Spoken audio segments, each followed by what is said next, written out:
अस्सलाम वालेकुम दोस्तों, मेरा नाम है मोहम्मद यावर नईम।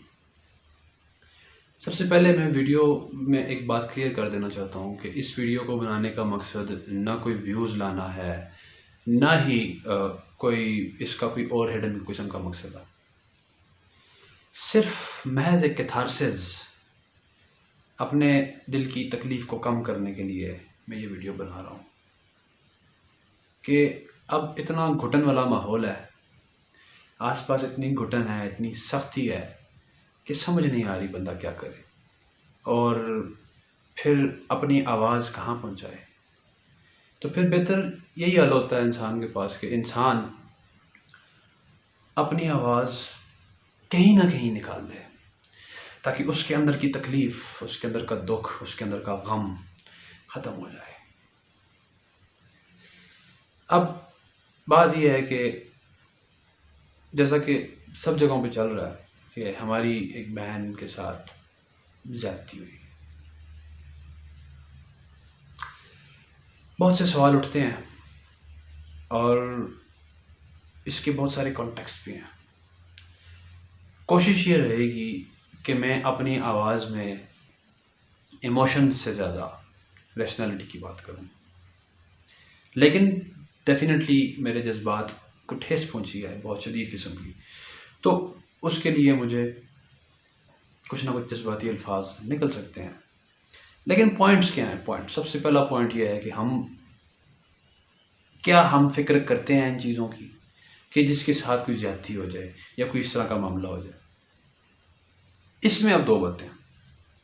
एक तो ये है कि जब सबसे पहले हम सुनते हैं कि खुदा ना खास्ता कोई इस तरह का वाक़या हो गया, कहीं बम ब्लास्ट हो गया, किसी का रेप हो गया, किसी के यहाँ चोरी हो गई, कहीं चाइल्ड अब्यूज़ का केस आ गया, तो हम उसमें सबसे पहले ये बात करते हैं कि हम कहते हैं कि शुक्र अल्हम्दुलिल्लाह कि हम बच गए इस चीज़ से।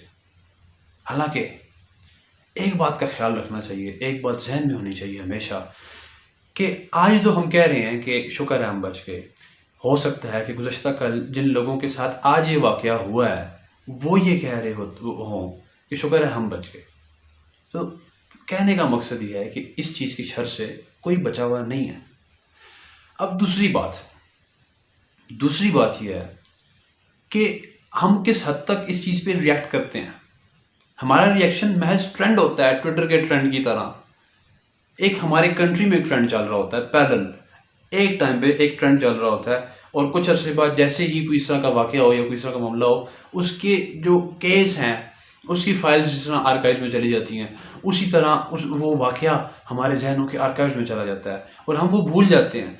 इसी वजह से हमारा जो क्रिमिनल जितने एलिमेंट्स हैं सोसाइटी में और इस तरह के हीनियस क्राइम्स जो करते हैं, वो ये करते हैं कि वो कहते हैं ठीक है यार, इन लोगों ने भूल जाना वक्त के साथ साथ, तो ठीक है चलो carry on doing your, I can't hold my tongue on this point, carry on doing whatever you want to do, carry on doing your regular crimes and everything like that. अच्छा, अब मेरा तीसरा point ये है कि हमारे मुल्क में तकलीफ बढ़ती जा रही है, एक सैडिस्टिक किस्म का एलिमेंट बढ़ता जा रहा है। अब वो सैडिसिज्म जो है वो किस तरह ख़त्म करना है, इसका जवाब नहीं है फ़िलहाल मेरे पास कि ये सब कैसे ख़त्म होगा, हम कैसे एक कौम बनेंगे, एक इंसानों की बॉडी, एक जीती जागता जिस्म की तरह हमारी कौम हो कि जब एक हिस्से में तकलीफ़ हो तो दूसरे हिस्से को ऑटोमेटिकली तकलीफ़ हो, वो अनरेस्ट में हो। लेकिन यहाँ तो देखने में ये आ रहा है कि हमारी कौम में ही मतलब लोग उठ के एक दूसरे के साथ क्या कुछ कर रहे हैं और जो कुछ ये हो रहा है, I don't know what to say on this. अब ये तो होगी जनरल सी बात हमारे कंडक्ट की।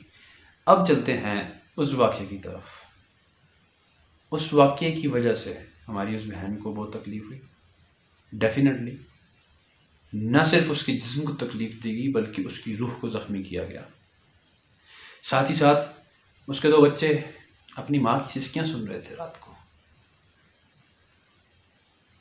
अब मुझे इस बात का जवाब दिया जाए, मुझे इस एक बात का जवाब दिया जाए कि क्या वो बच्चे कभी इस बात को भूल सकेंगे? क्या वो बच्चे खुद एक खफगान की वजह से, कुछ गलत करने पे आमादा ना होंगे जवानी में? क्या वो बच्चे अपना कॉन्फिडेंस लूज़ नहीं कर जाएंगे? अगर अल्लाह ने उनको सारे गलत कामों से या खराबियों से बचा भी लिया तो उन बच्चों में वो कॉन्फिडेंस का लेवल नहीं रहेगा, क्योंकि उन्होंने अपनी माँ को तकलीफ में देखा है और ख़ुद को बेबस देखा था। और ऊपर से हमारे सीसीपीओ लाहौर साहब कहते हैं कि उनको जाना ही नहीं चाहिए था। ये बात अगर कोई आम बंदा कहता मान ली जाती, कोई मसला नहीं। आम बंदा कह सकता है कि चलो प्रिकॉशनरी मेजर्स ले लो, कोई इस तरह के मामलात कर लो। एक जिम्मेदार बंदा जिसकी रिस्पॉन्सिबिलिटी है to protect every person in his jurisdiction, he didn't do so. Rather उसने क्या किया, उसने उल्टा उस खातून को क्रिटिसाइज कर दिया।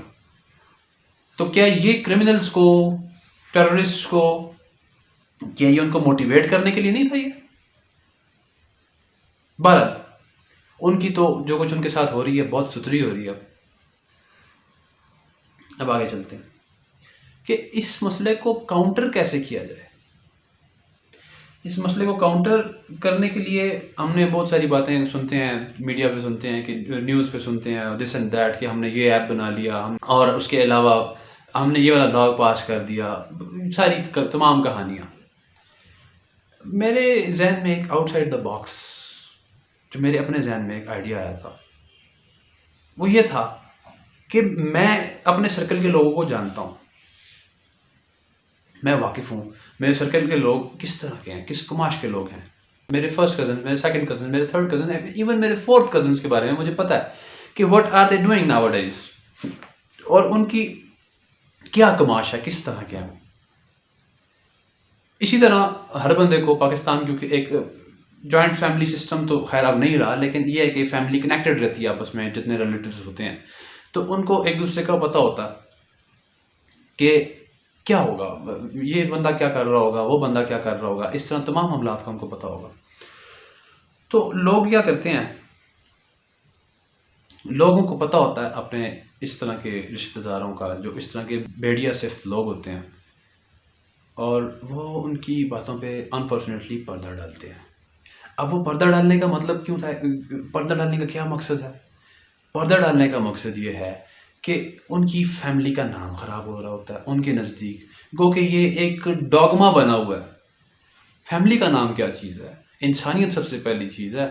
किसी की माँ बहन बेटी के साथ कुछ इस तरह हो रहा है, कोई कर रहा है, या किसी छोटे बच्चे के साथ कुछ इस तरह कर रहा है, तो वो ज़्यादा बड़ा हार्म है रादर दैन कि आपकी फैमिली का नाम ख़राब हो। गो कि मैं नहीं समझता कि जितने लोग पकड़े गए उनकी फैमिली को हाईलाइट किया गया हो, कोई इस तरह की बात हो। उन लोगों के बारे में बात हो रही होती है, उनके क्राइम के बारे में बात हो रही होती है, उनको सजा देने के बारे में बात हो रही होती है। तो ये फैमिली की बात कोई नहीं होती है इसमें। अगर हम सब लोग इसको हाईलाइट करना शुरू कर दें, अपने गिर्द के जितने भेड़िया सिर्फ लोग हैं, अगर हम उनको हाईलाइट करना शुरू कर दें और हम उनकी रिपोर्ट्स करें, उनको मार्क कर दें, तो इस तरह के वाक़यात काउंटर किए जा सकते हैं। अब पहला पॉइंट था सोशल। दूसरा पॉइंट क्या है? दूसरा पॉइंट ये है कि अब हमने तो अपना रोल प्ले कर देना है इस तरह से, लेकिन ताली एक हाथ से नहीं बजती, दो हाथों से बजती है। दूसरी तरफ से हमारी स्टेट को स्टेप अप करना पड़ेगा, और स्टेट को ऐसा मैकेनिज्म फ्राहम करना पड़ेगा कि जितने लोगों को हम पॉइंट कर देते हैं, उन लोगों को किस तरह से कैफरे किरदार तक पहुंचाया जाए, या उन लोगों का ट्रायल किस तरह स्टार्ट हो, या उन पर वॉच किस तरह रखी जाए। तो ये तमाम चीज़ें, ये जिस तरह की हरकतें हो रही हैं हमारी सोसाइटी में, ना इसकी हमारी सोसाइटी इजाज़त देती है। फॉर द लास्ट 6000 ईयर्स ये सोसाइटी चली आ रही है। मैं ये पाकिस्तान के आज़ाद होने की बात नहीं कर रहा, मैं इससे पहले की बात कर रहा हूँ। खातून की इज़्ज़त की हिफाजत की जाती थी हमेशा से। तो ना हमारी सोसाइटी इस तरह की इजाज़त देती है, और ना हमारा इस्लाम इस तरह की इजाज़त देता है। इस्लाम क्या कहता है? इस्लाम ये कहता है कि हज़रत उमर के दौर की बात है कि एक औरत यमन से अजम तक जाए, सोने से लदी हुई हो, आधी रात को जाए, और वो उस जान माल ईमान सब महफूज होके जाए वो। तो ये कॉन्सेप्ट ऑफ गवर्नमेंट है इस्लाम में। खैर हमारी गवर्नमेंट क्योंकि बहुत सारे मामलात में फंसी हुई है, और साथ साथ गवर्नमेंट के साथ साथ सोसाइटी पे बहुत बड़ी रिस्पॉन्सिबिलिटी है, लोगों पे बहुत बड़ी रिस्पॉन्सिबिलिटी कि वो चीज़ों को ठीक बनाएं। तो ये दोनों हाथों से ताली बजेगी और चीज़ें ठीक होंगी। समझ नहीं आ रही क्या कहूँ और क्या ना कहूँ, बस अपने कैथारसिस के लिए बना रहा हूँ ये वीडियो। तो बस सिंपल सी बात है कि बस ये दुआएं हैं सबके लिए कि अल्लाह आप सबको अपनी हिफ्ज़-ओ-ईमान में रखे, और अल्लाह हमें भी अपनी हिफ्ज़ अमान में रखे। और हम सबको एक कलेक्टिव मेजर लेना पड़ेगा इस तरह का कि हम सब की माँओं, बहनों, बेटियों, बीवियों की इज़्ज़तें महफूज रहें। ये बहुत तकलीफ़ की बात होती है और इन भेड़िया सिफ्त लोगों से मुकाबला किया जाए। Thank you so much. अल्लाह हाफ़िज़।